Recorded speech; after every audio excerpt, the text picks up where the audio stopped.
Saudara-saudari yang terkasih, jumpa lagi dalam renungan mingguan Pelita Hati hari ini, Minggu tanggal 2 Mei 2021, hari Minggu Paskah yang ke-5. Bersama saya Roma Thomas Suratno SC dari Paroki Cilandak, Jakarta Selatan, mendengar dan merenungkan sabda Tuhan, yakni firman Tuhan yang tersurat dalam Injil Yohanes bab atau pasal 15 ayat 1 sampai dengan ayat 8.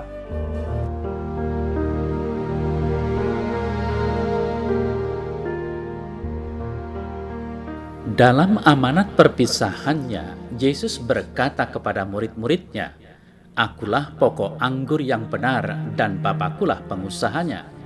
Setiap ranting padaku yang tidak berbuah dipotongnya, dan setiap ranting yang berbuah dibersihkannya, supaya ia lebih banyak berbuah. Kamu memang sudah bersih karena firman yang telah kukatakan kepadamu. Tinggallah di dalam aku dan aku di dalam kamu. Sama seperti ranting tidak dapat berbuah dari dirinya sendiri kalau ia tidak tinggal pada pokok anggur, demikian juga kamu tidak berbuah jikalau kamu tidak tinggal di dalam aku. Akulah pokok anggur dan kamulah ranting-rantingnya. Barang siapa tinggal di dalam aku dan aku di dalam dia, ia berbuah banyak. Sebab di luar aku, kamu tidak dapat berbuat apa-apa. Barang siapa tidak tinggal di dalam aku, ia dibuang keluar seperti ranting dan menjadi kering. Kemudian dikumpulkan orang dan dicampakkan ke dalam api lalu dibakar. Jikalau kamu tinggal di dalam aku dan firmanku tinggal di dalam kamu, mintalah apa saja yang kamu kehendaki dan kamu akan menerimanya. Dalam hal inilah Bapa-Ku dipermuliakan, yaitu jika kamu berbuah banyak, dan dengan demikian kamu adalah murid-murid-Ku."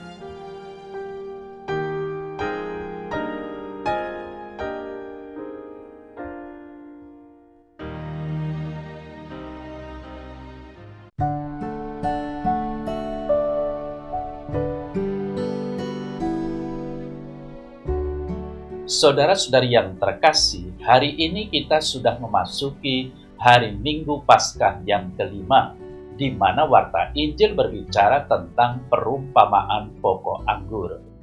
Dalam perumpamaan itu jelas bahwa yang dimaksudkan dengan pohon anggur yang benar ialah Yesus Kristus, sedangkan pengusahanya tak lain adalah Bapa sendiri. Hubungan antara pohon anggur dan ranting dipakai oleh Tuhan Yesus untuk menceritakan hubungan antara dirinya dengan murid-muridnya. Pemeliharaan anggur adalah suatu aspek kehidupan di Israel yang dimengerti oleh segala lapisan masyarakat Israel. Baik dalam kitab Bilangan 13 ayat 20-24 maupun kitab Ulangan bab 6 ayat 11 menyatakan bahwa pemeliharaan tanaman anggur sudah umum di Kanaan sebelum umat Israel masuk ke sana. Saudara-saudari yang terkasih, pegunungan Yudea dan Samaria tidak kondusif bagi tanaman gandum, tetapi sangat kondusif bagi tanaman anggur. Dan sampai sekarang masih terlihat lobang-lobang tempat pemerasan anggur di sana. Dalam kitab 1 Raja-Raja bab 4 ayat 25, ungkapan masing-masing di bawah pohon anggur dan pohon aranya menceritakan kehidupan yang tentram. Orang yang telah membuka kebun anggur tetapi belum mengecap hasilnya diperbolehkan pulang ke rumahnya supaya jangan ia mati dalam pertempuran dan orang lain yang mengecap hasilnya, dalam Ulangan 20 ayat 6. Kemudian dalam perumpamaan atau kiasan ini, Tuhan Yesus menggambarkan dirinya sebagai pohon anggur yang benar dan murid-muridnya sebagai ranting-rantingnya. Dengan tetap terpaut padanya sebagai sumber kehidupan, mereka dapat menghasilkan buah. Allah dilukiskan sebagai tukang kebun yang memelihara ranting-ranting itu supaya tetap berbuah. Yohanes 15 ayat 2 dan 8. Allah mengharapkan agar kita semua berbuah. Saudara-saudara yang terkasih, kita mendengar, "Akulah pokok anggur yang benar dan Bapakulah pengusahanya." Nah, mengenai kiasan pohon anggur ini, dalam Injil-Injil sinoptik, Tuhan Yesus menggunakan pohon anggur sebagai lambang kerajaan Allah. Sedangkan dalam Injil Yohanes bab atau pasal 15 ini, Tuhan Yesus menyatakan dirinya sebagai pohon anggur yang sejati, yang buahnya adalah jemaat Kristus yang sejati, yang tidak akan mengecewakan harapan Allah Bapa. Kemudian, saudara-saudari yang terkasih, disebutkan bahwa Bapakulah pengusahanya atau sang pemilik kebun anggur. Perlu diingat bahwa masyarakat dalam Alkitab selalu berhubungan dengan mata pencaharian mereka yang agraris. Seorang vine dresser, dia selalu membawa alat pemotong semacam gunting untuk memanen buah anggur. Dan pada setiap musim panen, hal itu akan membahagiakan setiap pemiliknya. Dan perlu diketahui bahwa ada dua macam ranting yang dibicarakan. Satu, ranting yang berbuah dibersihkannya supaya ia lebih banyak berbuah. Lalu yang kedua, ranting yang tidak berbuah dipotongnya. Saudara-saudari yang terkasih, kedua hal ini menjadi peringatan bagi kita semua bahwa ranting-ranting akan selalu dibersihkannya, daun yang tidak berguna akan dipotongnya. Seperti seorang petani yang senantiasa harus banyak memotong yang bagian-bagian yang tidak berguna di pohon anggur yang diusahakannya. Pekerjaan ini sangat menyakitkan, tetapi hal ini harus dilakukan dan untuk mengusahakan pohon itu menghasilkan buah yang lebih lebat. Artinya, segala sesuatu yang menghalangi kuasa Roh Kudus di dalam, dia harus dipotong. Saudara-saudari yang terkasih, ranting yang tidak berbuah adalah bagaikan parasit yang tumbuh dalam tanaman itu dan sama sekali tidak menambahkan kegunaannya, maka haruslah ia dibuang. Demikian juga anak-anak Allah yang terus melakukan kehendaknya sendiri dan tidak menghasilkan apa-apa, ia haruslah dibuang atau disingkirkan. Tangan Allah lah yang membersihkan dan menyingkirkan orang semacam itu. Sebaliknya, Allah sebagai petani anggur itu akan senantiasa menjaga dan membersihkan ranting-ranting yang berbuah untuk tetap tumbuh dan menghasilkan banyak buah. Saudara-saudari yang terkasih, perhatikanlah lagi frasa rantingku yang tidak berbuah akan dipotongnya. Kata Yunani airo memang bermakna mengangkat, tetapi juga dapat bermakna mencabut dengan paksa, memotong, menyingkirkan, meniadakan, bahkan merampas menurut konteksnya. Konteks ini bisa dibandingkan dengan makna airo dalam Matius 24 ayat 39, Markus 4 ayat 25, Lukas 6 ayat 29 sampai dengan 30, kemudian bab 11 ayat 22, Yohanes 16 ayat 22, Efesus 4:31, Kolose 2:14.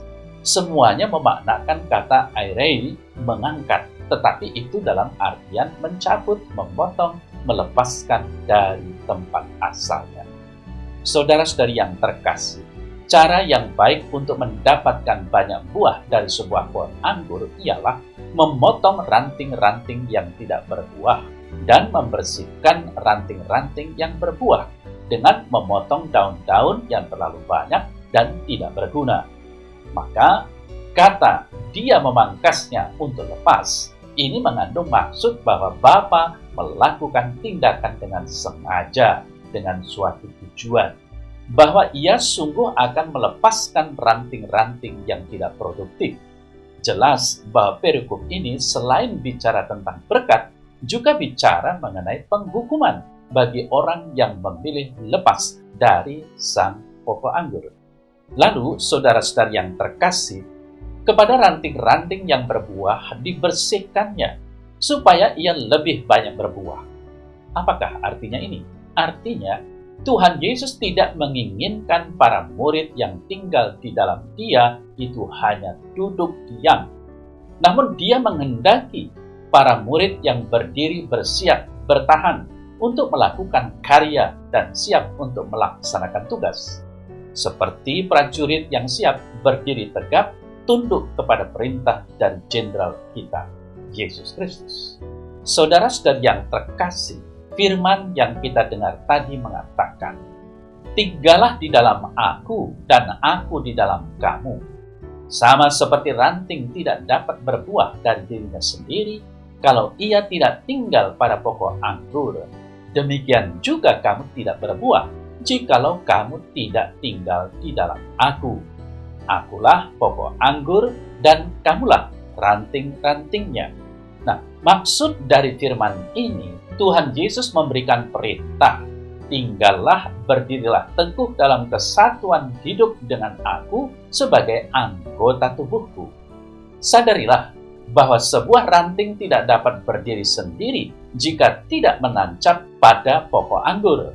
Tidak mungkin ranting berbuah jika tidak ada hubungan yang hidup dengan pokoknya.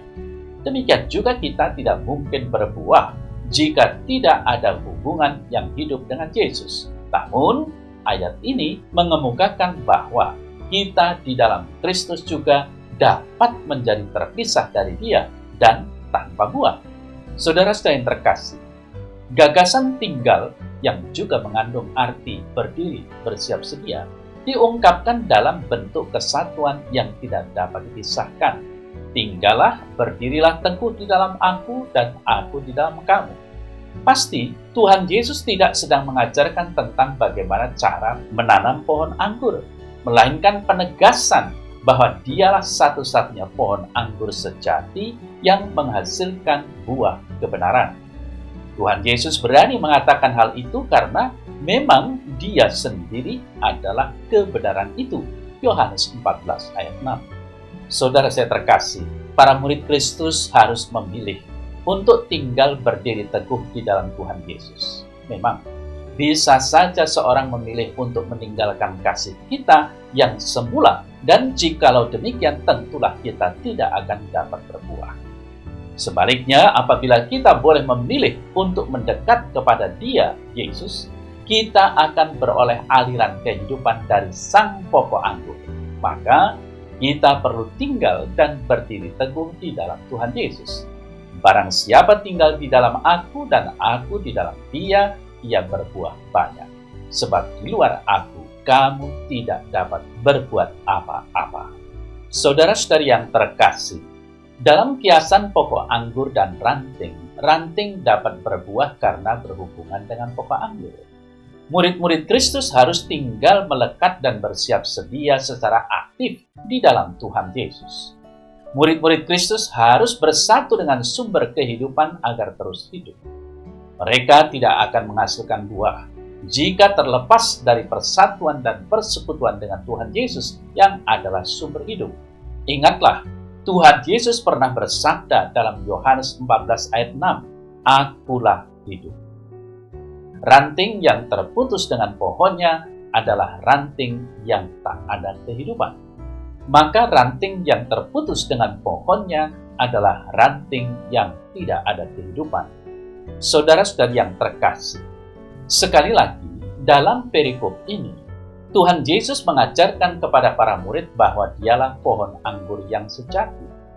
Lalu pesan yang disampaikan dalam perumpamaan ini adalah tentang pentingnya kesatuan di dalam Dia dan tinggal tetap bersiap siaga di dalam Dia untuk menghasilkan buah di dalam Dia sebagai pohon anggur yang sejati dan yang memberi kehidupan. Saudara-saudari terkasih, memiliki hidup dari Kristus berarti bertahan sampai hidup yang kekal. Yohanes 6 ayat 27. Tidak memiliki hidup berarti layu dan dibakar seperti ranting yang terpotong dan dimusnahkan di dalam neraka. Pengharapan perjanjian lama akan kehidupan yang baik telah dipenuhi dalam eskatologi perjanjian baru sebagai hidup kebangkitan. Karena di dalam Tuhan Yesus inilah satu-satunya kehidupan sejati. Akhirnya, saudara-saudara yang terkasih, tadi kita mendengar, jikalau kamu tinggal di dalam aku dan firmanku tinggal di dalam kamu, Mintalah apa saja yang kamu kehendaki, dan kamu akan menerimanya. Yohanes 15 ayat 7. Ayat ini menuliskan tentang hak istimewa yang penuh berkat yang akan diperoleh bagi orang-orang yang memilih jalan hidupnya untuk tinggal berdiri tetap di dalam Kristus. Tuhan Yesus berjanji bahwa doanya dikabulkan. Namun Tuhan Yesus tidak berjanji untuk mengabulkan sembarangan doa yang diucapkan oleh sembarangan orang. Saudara-saudari yang terkasih, Yesus berjanji untuk mengabulkan doa orang yang tinggal berdiri tetap di dalam Dia, orang yang tinggal di dalam firman-Nya. Sebab di dalam firman-lah Kristus diperhadapkan kepada kita dan ditawarkan kepada kita. Bila firman itu menjadi pembimbing dan pengawas tetap kita, bila firman tersebut tinggal di dalam kita sebagai rumahnya, maka itu berarti kita tinggal berdiri tetap di dalam Kristus dan Dia di dalam kita. Di dalam Matius 18 ayat 19 sampai dengan 20 juga tertulis janji berkat yang sama. Dan lagi aku berkata kepadamu, jika dua orang daripadamu di dunia ini sepakat meminta apapun juga, permintaan mereka itu akan dikabulkan oleh Bapa-Ku yang di sorga. Lalu dikatakan juga bahwa dalam hal inilah Bapa-Ku dipermuliakan, yaitu jika kamu berbuah banyak dan dengan demikian kamu adalah murid-murid-Ku. Yohanes 15 ayat 8. Di sini dimaksudkan bahwa jika kita tinggal di dalam Tuhan Yesus dan di dalam firman-Nya, doa kita dikabulkan, kita akan berbuah banyak, dan Allah Bapa dipermuliakan. Inilah yang sungguh diharapkan oleh Tuhan Yesus. Adalah sesuatu yang mustahil bila seseorang menganggap diri hidup memuliakan Allah Bapa tanpa terlebih dulu mengenal dan tinggal di dalam Yesus Kristus. Saudara-saudari terkasih, telah kita pelajari Tuhan Yesus yang mengajarkan kepada para murid bahwa Dialah pokok anggur yang sejati. Kini para murid Tuhan Yesus, yaitu cikal bakal jemaat Kristus, dipilih Allah untuk menghasilkan buah bagi kemuliaan-Nya, yaitu hidup yang menjadi berkat untuk sesama manusia. Untuk itu, jemaat Kristus harus bergantung penuh pada Tuhan Yesus seperti ranting-ranting tinggal melekat di dalam pohon anggur yang sejati itu. Kepercayaan kepada Kristus menghasilkan ketaatan pada firman-Nya, dan ketaatan kepada firman-Nya menghasilkan buah. Saudara-saudari yang terkasih, telah kita pelajari bahwa Tuhan Yesus yang mengajarkan kepada para murid bahwa Dialah pohon anggur yang sejati. Kini para murid Tuhan Yesus, yaitu cikal bakal jemaat Kristus, dipilih Allah untuk menghasilkan buah bagi kemuliaan-Nya, yaitu hidup yang menjadi berkat untuk sesama manusia. Untuk itu, jemaat Kristus harus bergantung penuh pada Tuhan Yesus seperti ranting-ranting tinggal melekat di dalam pohon anggur yang sejati itu. Kepercayaan kepada Kristus menghasilkan ketaatan pada firman-Nya, dan ketaatan pada firman-Nya menghasilkan buah. Saudara-saudari yang terkasih, kita tahu bahwa pesan yang disampaikan oleh perumpamaan ini adalah tentang pentingnya kesatuan dengan Tuhan Yesus sebagai pohon yang memberi kehidupan. Sebab hanya dengan tetap berpaut padanya sebagai sumber kehidupan yang benar, manusia sebagai ranting dapat menghasilkan buah kebenaran. Sedangkan apabila ranting terlepas dari pokoknya, maka ia akan mengering dan mati, sehingga harus dipotong dan dibakar. Saudara-saudari yang terkasih, kehidupan rohani para murid Kristus hanya mungkin berhasil kalau mereka tetap melekat sebagai ranting pada pohon anggur yang sejati itu dan menerima kehidupan darinya. Di luar Kristus, murid-murid Kristus tidak memiliki daya apapun untuk bertumbuh dan tidak akan mampu menghasilkan buah. Dengan cara ini, Tuhan Yesus menjelaskan kedudukannya yang sentral dalam kehidupan umat-Nya secara terus-menerus. Saudara saya terkasih, melenceng ke pohon-pohon yang lain hanya akan menghasilkan buah kebinasaan. Lebih jauh, Tuhan Yesus mengatakan, boleh meminta apa saja yang mereka kehendaki, dan itu akan terjadi. Yohanes 15 ayat 7. Pernyataan ini hanya dapat dipahami jika pikiran Tuhan Yesus melebur ke dalam hati orang yang mendengarnya. Saudara-saudari yang terkasih, apabila ada murid Kristus yang memilih berada di luar pohon anggur yang sejati itu, maka dia akan menjadi kering, tidak memiliki fungsi apapun selain dibuang dan dibakar. Sebaliknya, kepada para murid Kristus yang setia tinggal dalam persatuan yang hidup dengan Kristus dan menjadikannya sebagai pusat hidupnya, pasti akan menghasilkan buah-buah yang berkenan di hadapannya. Sebab Allah Bapalah yang memelihara pertumbuhannya dan membersihkan penghalang ranting-ranting ini berbuah. Dalam hal ini, nama Bapa dipermuliakan.